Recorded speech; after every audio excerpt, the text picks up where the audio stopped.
Welcome to the Copilot Café. Today we are going to be talking about what is Copilot. I'm going to give you a brief overview of what it is, where you can find it, where you can find out more about it, license information, security, privacy, everything you need to know. So let's get started. Maybe let's just have a little sense check on what is AI, because over the last few years, we've had a sizable shift in the ways of working. We've definitely seen this increase in flexible working, which I'm sure lots of people are really, really happy about. But we've also seen this huge interest in AI, and it's really quite exciting. But AI has been around since the 50s. We've been using it in lots of different places. It's been predicting your text. It's been suggesting an item to buy. It's definitely been securing your bank apps and things like that. So it's been there for quite a while, but it's been in the background. And I think that's where we're seeing this new shift. So what has been in the background for a long, long time, because of this new generative AI, and we're going to talk a lot about what the difference is there. It's now not in the background anymore. It's sat right beside you at your desk. It's your new personal assistant, your new genius. It's that person that you've always wished you had that was sat beside you, helping you in your day to day.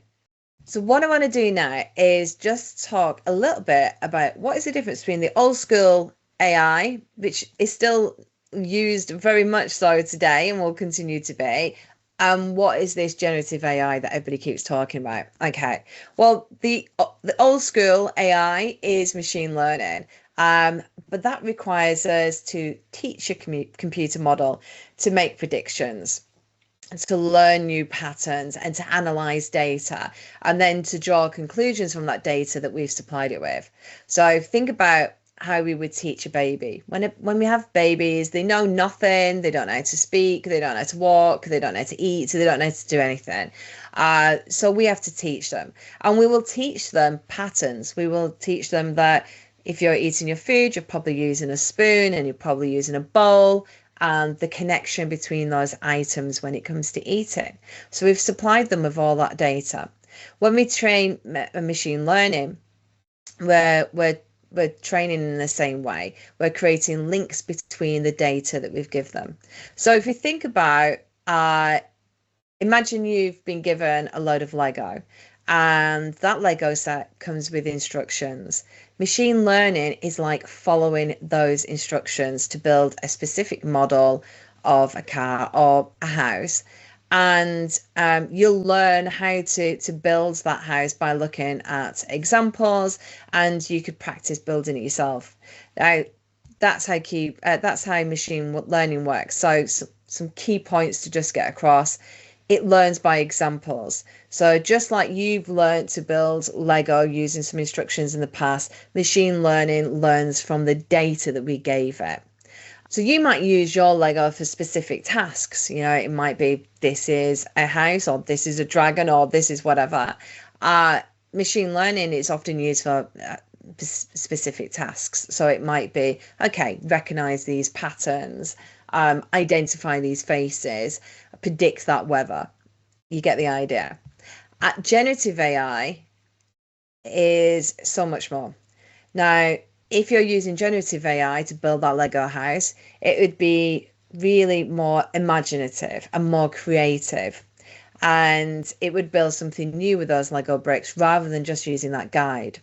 It doesn't follow any fixed rules or instructions. It can build something completely unique. And the generative AI house might have unconventional shapes. It might have unique colors. It might have just unexpected features. It might also be searching for information on how you could make that house more advanced. You might design it based on a theme or some sustainability options. Maybe it's putting solar panels on your Lego house. So in sum, it can create new things. So just like you can create new models with your own random Lego pieces and your own imagination, generative AI creates new content like stories and images and music. It doesn't need any instructions. It doesn't have to follow a set of instructions. It can come up with its own ideas. And it just bases those ideas based on the patterns that it's learned. There are endless possibilities with generative AI. in the same way as your imagination could run wild. And yeah, it is just all based on those patterns in the data that it's learned. So although it's less predictable than machine learning, it's definitely more creative and intelligent. So why is this great for us? Well, when we've looked at research and we've said, okay, we're bringing in more AI that's going to sit beside you at work. What do you want it to do? Well, people have said, we want it to help us find answers. We spend so much time researching stuff just to help us get to those answers quickly. We don't want to sit in meetings and not be listening because we're taking loads of notes. We want it to do all the meeting notes for us and provide us with a list of actions and next steps and things like that. So we want it to do that. We want it to predict stuff. We want it to look at data sets and tell us what we could do better or what are the risks in that data. So we want it to help predict. And we want it to do some of the admin tasks. We do some things that are reoccurring all the time and it's really boring. And we want to just offload that to somebody else. And then we want to be more creative. Often we spend time looking at blank sheets of paper and we think, I don't know where to start with this. Let AI help you, let Copilot help you, and then build on those ideas. And then we want it to help us plan our day. We are mega busy. I think since COVID, we've managed to fit twice as much in our day, and lots of people are burnt out. So we want it to help us be more efficient and more effective. As I said, there are 3 versions of Copilot that you should probably be aware of. And Copilot is powered by something called GPT-4 Turbo, which is one of the latest versions from OpenAI. Now, you might have heard of something called GPT 3.5, which a colleague recently told me was like speaking to a high school or college student. GPT-4 Turbo is like speaking to somebody who's got a PhD. So somebody way smarter than I am on lots of different subjects. So it's a hugely advanced model, and I'm sure it just will continue to advance. So there are 3 versions for Copilot here. The first version in Bing is where you're going to get the option to use your personal account. And it will, for personal searches, it's not connected to your work data. It will only return public information that's available on the web. The second version is where you're going to sign in with your work account. And this only gives you access to public web data as well, but it includes commercial data protection. And this is included in your work license by default, unless your organization has decided to switch that off. And I'm going to show you a link to some great information on how you can find out how you switch this on and what the security and privacy rules are around it. And then the third version, which is all the bells and whistles and everything you could ever dreamed of in M365 Copilot. So let me just take you to this frequently asked questions page. Because there's some great Q&A on there, lots of information about licensing and about privacy and data protection.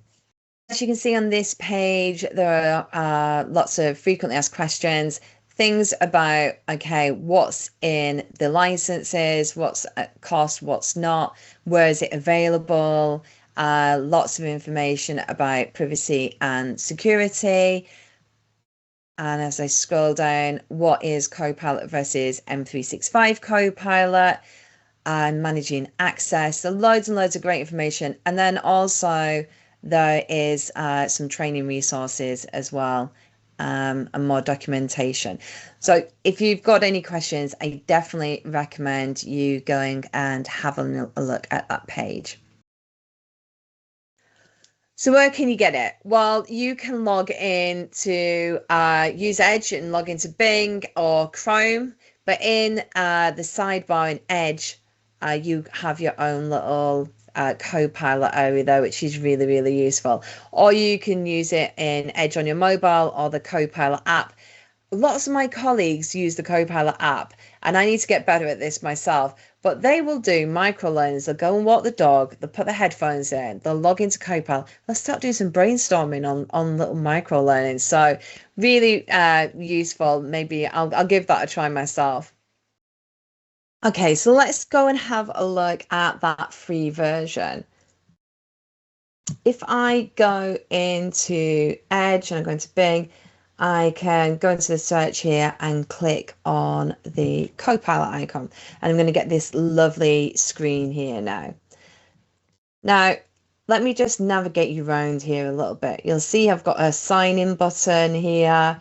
I've got a list of recent chats, and then I've got this lovely chat box here at the bottom. I can start a new topic here. I can add images, and I've got my lovely microphone there as well. I am going to do a deeper dive into Copilot, the free version, on my next video, but just want to give you a bit of an idea of how you actually get into this. So I can click sign in and I can click in with my personal account. And here you'll see it's got my recent chats and any plugins. So plugins is really interesting because you can plug into some of your favorite things. I love the plugin for Suno. So if you love the catchy Copilot Café music that started this, this is where I got it from. I just plugged in the plugin for Suno and off I went asking it to create me some catchy music for my Copilot Café. Okay, so really, really simple there, but then there's my recent chats.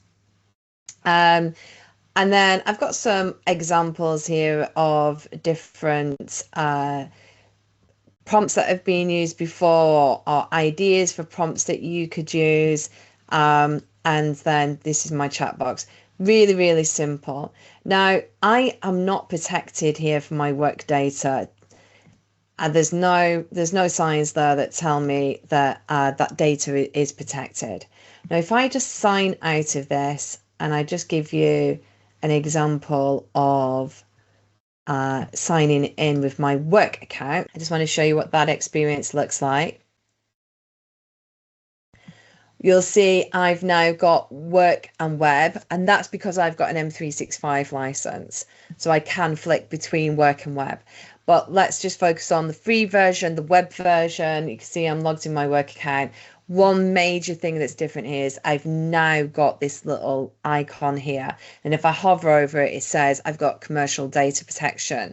So that means that if I start adding work content in there, that data is protected.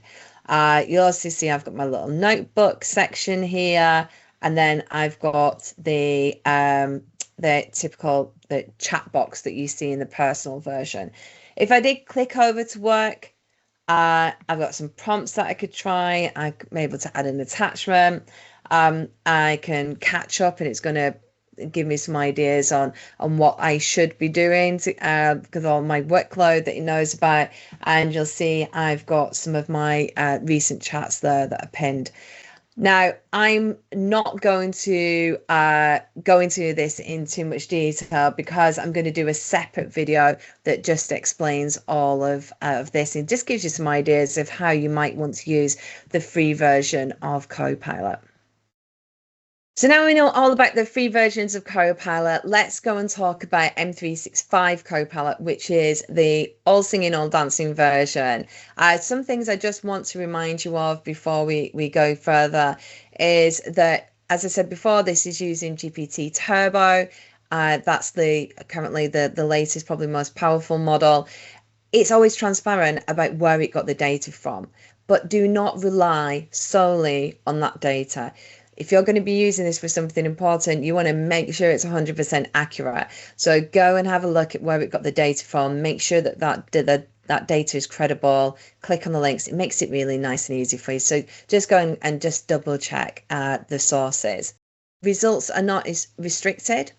And what do I mean by that? Well, in the past, previous models like ChatGPT has only trained the data on up until a certain date. So for quite a while, it was only trained up until 2021, which meant the results could be quite confusing. So if you could ask, for instance, a question about Queen Elizabeth, sadly, ChatGPT didn't realize that she'd passed. So it's still answering questions as if she's alive. which becomes really confusing. I think it is trained up now till about December 2023. So anything that's happened in 2024 in ChatGPT won't be coming up. It doesn't know those things have happened. So this version is trained up to date. It's trained on all the latest that's available. So you can rest assured that you're going to get the latest information. And also, just a reminder, Copilot is not trained on your data. So you do know, you can be comfortable in the fact that your data is safe. And then you also have that extra level of commercial data protection. Okay, so said all that, let's go and have a look. What is it actually? So where is it getting all the data from?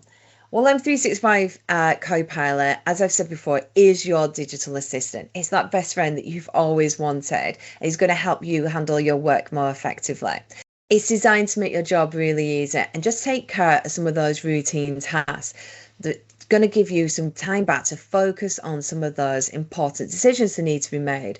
Like, you're the human, you need to make the important decisions. Think of the AI as that extra pair of hands that's going to just take away some of them mundane tasks that you would love to be able to delegate out. Now, it works with the apps that you're really familiar with, like Word and PowerPoint. It will help you do things like write your emails, create documents, analyze data, support you with your meetings.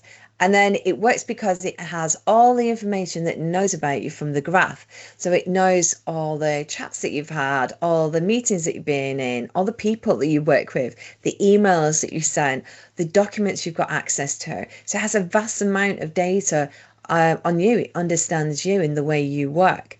And then it also takes information from this model that it's been trained on. So this model's basically read the internet and a ton of other resources, and it can predict possibly what it is that you are trying to do and help you by bringing in all that information from the internet, from the graph, and making it available to you in those apps.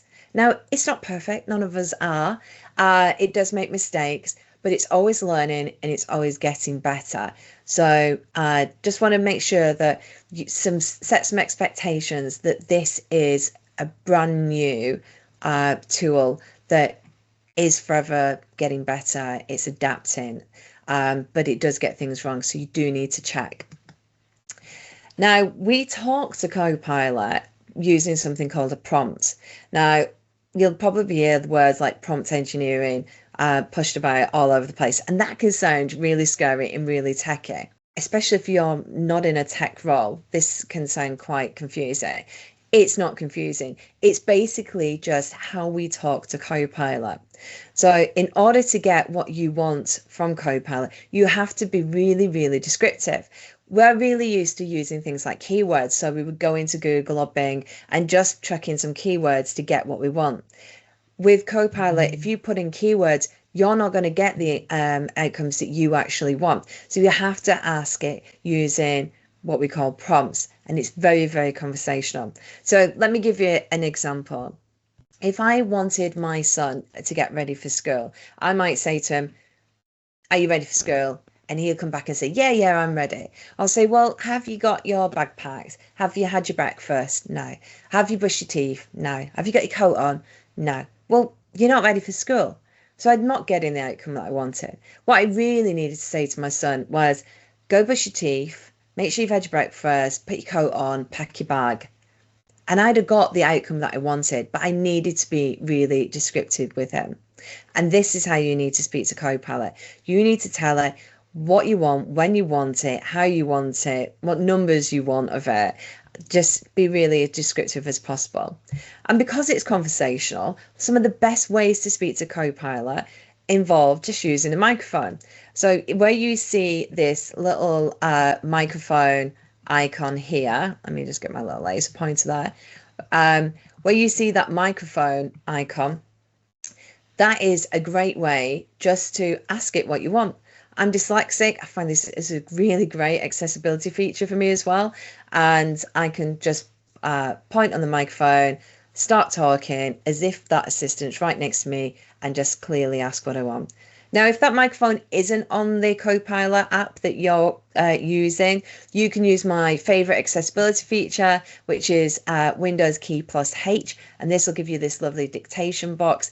Wherever you've got your cursor, whether that's in a website or it's in an app, wherever it is, in Teams, you pop it in there, start talking. Even with my strong accent, it picks up everything that I want to say and just saves me a lot of time. So what I want to do now is really just talk to you really briefly about how you might use this in a day-to-day scenario. Now I'm going to pick on Phil. Phil is just a typical manager. He's got typical manager activities that he needs to do. And some of those are things like one-to-ones, leadership meetings. He has a ton of emails, things that lots of people have, and especially in this manager role. Now, if I start Phil's day off at 7:30. Phil is going to be looking at his calendar and he's going to be preparing for his meetings. And today he's got a lot of one-to-ones. So he wants to prepare for those. So he might go into Copilot and he'll say, summarize all the emails and chats and files I've had in the last month with my direct report. So he might name a direct report. And Copilot's going to start pulling all that information together because it has all that information from the graph. And at 9:30, Phil's going to start his one-to-ones. So he is really prepared because he's got all this information. But actually, he tends to put all his notes in OneNote. If you haven't used OneNote, go and find it. It's amazing. If I don't put all my information into OneNote, it's like those meetings didn't happen. So fully recommend it. But Phil uses his OneNote every time he has a one-to-one with a colleague. So he could go into OneNote now and he'd say, summarize all the conversations that I've had from my previous one-to-one. So he might ask it to start think about some coaching questions that he wants to ask in that next session. So in the prompt here, I've put generate meeting agendas from the previous conversations and create 5 questions I should ask during this next one-to-one. So he's asking Copilot to really help him get prepared. At 11 o'clock, Phil's got a short time to prepare for his next leadership team meeting. And he uses Copilot to draft some talking points for that meeting based on some of the documents that he knows are going to be used. So he will use a / in this prompt to say, look at this document. So that he would go into Word and he would go into Copilot in Word, and the prompt he would use is draft a high-level talking points for a leadership meeting and reference these files. And then he just selects that document that has all the information about that meeting that he needs to prepare for. At 10 minutes past 11, while he's preparing his talking points for that leadership meeting, he needs to look at the recent employee sentiment scores from Microsoft Forms. So Microsoft Forms has Copilot in it too, which is fantastic. He goes and pulls the results from that employee sentiment survey and he pops them into Word, and he asks Copilot in Word, give me a summary of all the themes that are happening in this feedback. So he gets that summary. And because Phil is great at delegating, much better than I am, he goes and he says to one of his teammates, please, can you create a slide deck from this Word document of employee survey sentiments? And the colleague says, yep, no problem, because he goes into PowerPoint and he says, create me a 5-slide deck based on this document, and he points to that document again. I want you to include some images and FAQs, and I want you to give me a nice summary. So it's been a busy day for Phil. His last thing he wants to do is actually just go back and check all the emails. Bit of a fear that there's stuff going on there that he hasn't looked at. So he'll go into Outlook and he'll say, create me a summary of the emails I've received today, list by priority, who sent me, and what actions are needed. So you can see Phil's used Copilot throughout his day. This is just some basic examples. I'm going to be giving you a lot more of these through our future sessions. But what I wanted to do was just point out how many different areas of M365 Copilot somebody might touch on in a typical day. Now, we want you to be safe with Copilot, and if you've got any questions about it, I'm going to put these links in the description as well. But there are lots of questions and information about security and privacy available for you to go and have a look at. So if you've got any questions, I definitely do recommend you go check that out. So that's it for this session. I hope you found that useful. It's just a real brief intro into what Copilot is and where you can find it. The next session, we are going to do a deeper dive into that free version of Copilot, do some demos on how you might use it. I'm going to show you how I used it to actually help me set up this channel and yeah, get you a little bit excited about some of those features, I hope. We're also going to do a session on prompting best practice, because prompting is the real secret ingredient on how to get the best out of AI.